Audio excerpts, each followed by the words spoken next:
D'accord. Et je fais du feutre aussi. Moi, je transforme les cloisons, enfin tout ce qui vient de l'animal et du végétal. Mélange de moutons, chèvres, alpagas, lin, chanvre. Je travaille toutes sortes de types. En fait. Et vous êtes de quel territoire? Je suis de la Méouge, vallée de la Méouge, Sisteron, Laragne. D'accord, ok. Ouais. De tout le sud-sud de la Drôme en fait. C'est un des premiers villages de la Drôme. Et bien sûr, vous vendez vos productions après? Oui, bien sûr. Vous vendez les deux là? Non, ça je vends pas parce que ça c'est ma matière première. D'accord. Je la transforme. Vous faites que la transformation? Oui, voilà. Et vous vendez les produits quoi? Oui, ouais. Et après vous faites quoi comme produit, ce qu'on voit là? Ça c'est vraiment la matière brute. Oui, oui. Du coup, c'est pour montrer. Donc là quand elle est peignée, puis là quand elle est brute par exemple. Et ensuite avec mon rouet je vais filer la laine, faire des écheveaux. Et après je fais du feutre aussi. Donc... Ah ouais, le feutre, ça c'est plutôt le feutre là-bas. Oui voilà, le gilet il est en feutre. Ouais, d'accord. Ouais. Et après c'est de la laine traditionnelle, naturelle quoi. Oui.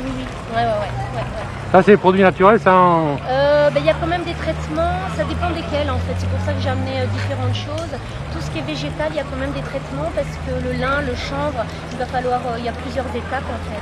Oui, comme à l'ancienne, comme il faisait avant quoi. Oui, voilà. Après, je ne sais pas exactement de quelle manière ils procèdent. Peut-être qu'il y a quand même un tout petit peu de produits chimiques dans les fibres végétales. Après, vous achetez la matière première. Voilà. Ou je la récupère. Parce que pour le feutre, moi, je récupère des toisons brutes de brebis qu'on me donne. Je donne un coup de main sur la tonte des brebis. Et en échange, je récupère des toisons. Donc là, c'est une matière première en troc. Je suis heureuse de t'accueillir à Castellane, c'est pas mon village. Je suis de Colmar-les-Alpes, mais je suis heureuse de recevoir ici, sur mon stand.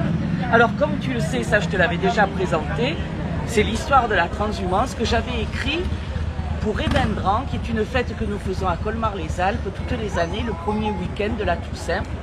Et donc on a écrit toute l'histoire de la transhumance et le livre est illustré des photos de Colmar-les-Alpes, notre village adoré.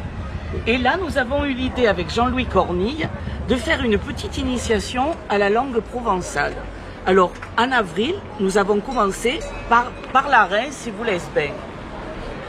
Là, nous avons mai, où nous expliquons pourquoi en Provence, nous avons 2 drapeaux, ce que très peu de Provençaux savent. Et ensuite, nous avons le numéro 3, le mois de juin, qui vient juste de sortir.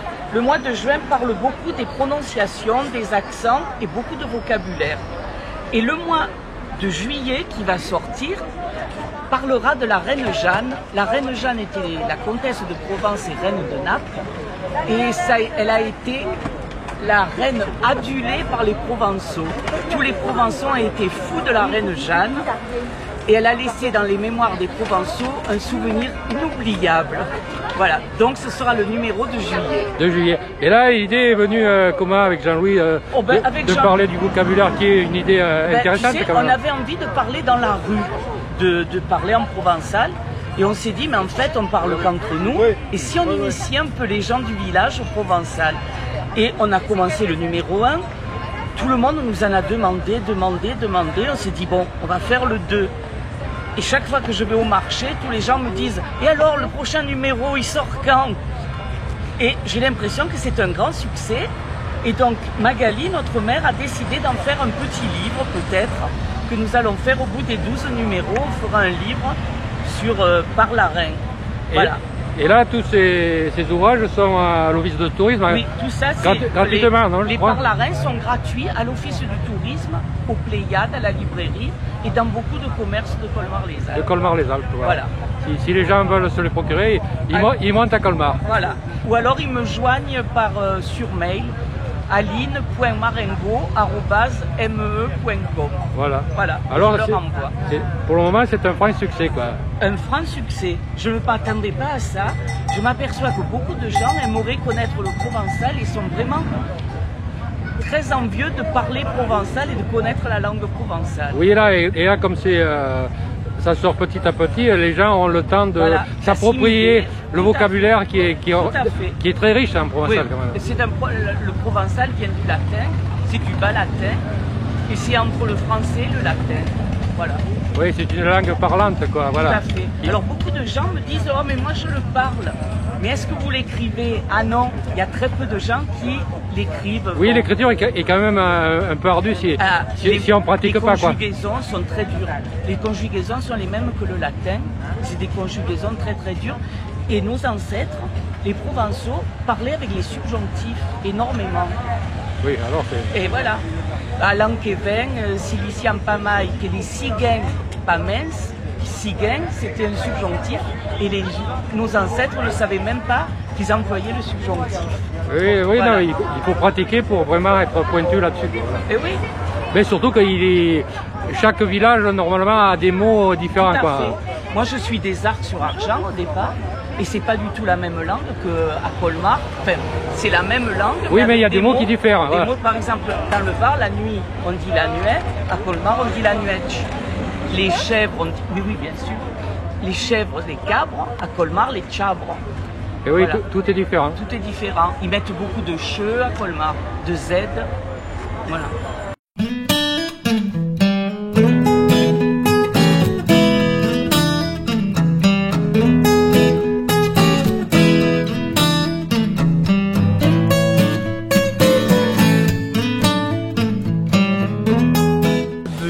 Culturel Secret de Fabrique. La prochaine date qui s'annonce, c'est celle du samedi 26 juin, où on organise un atelier d'écriture un petit peu spécifique, donc sur le thème du train d'une manière générale, qu'on a appelé littérature de gare.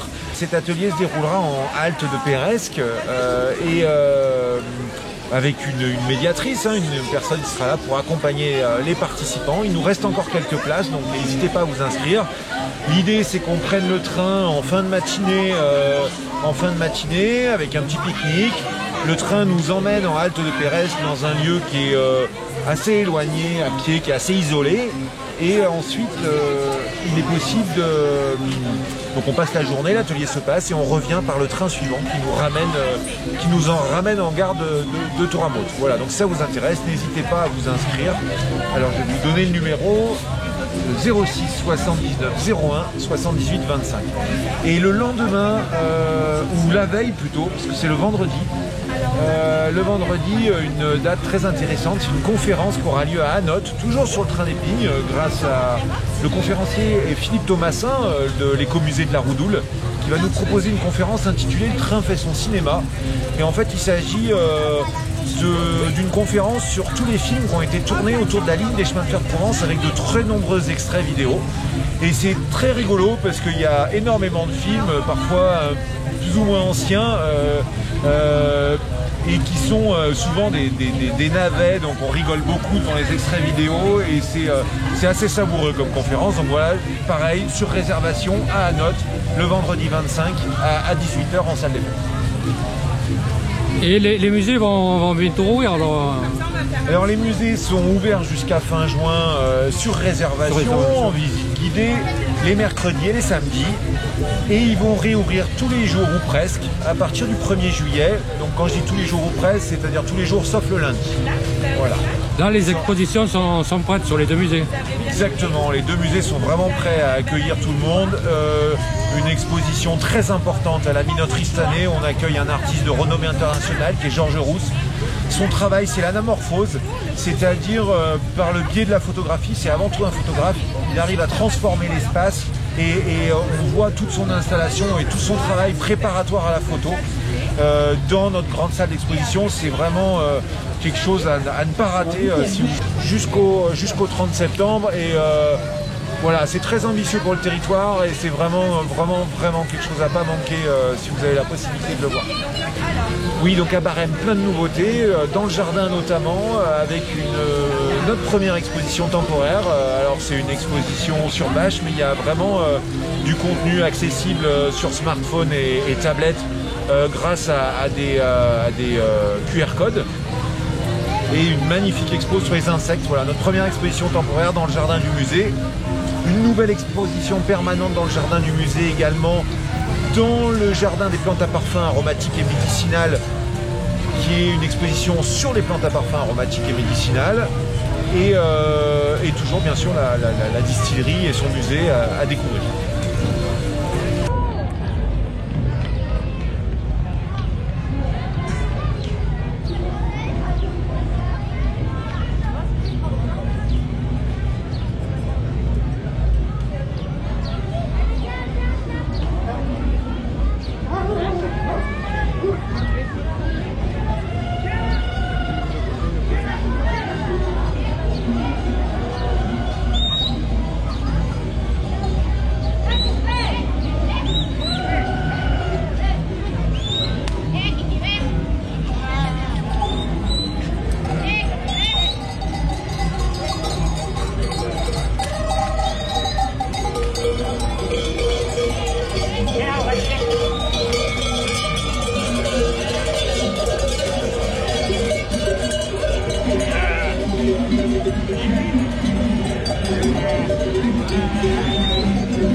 Là, par de l'agneau.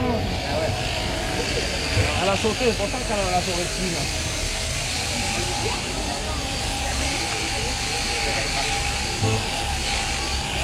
தெரியல பட்டோ என்ன பண்றாங்க ஆட்டுக்கு சேவ் பண்றாங்க ஏன் ஆட்டுக்கு சேவ் பண்றாங்க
Ah, celle-là, le Dieu, comme je suis bien.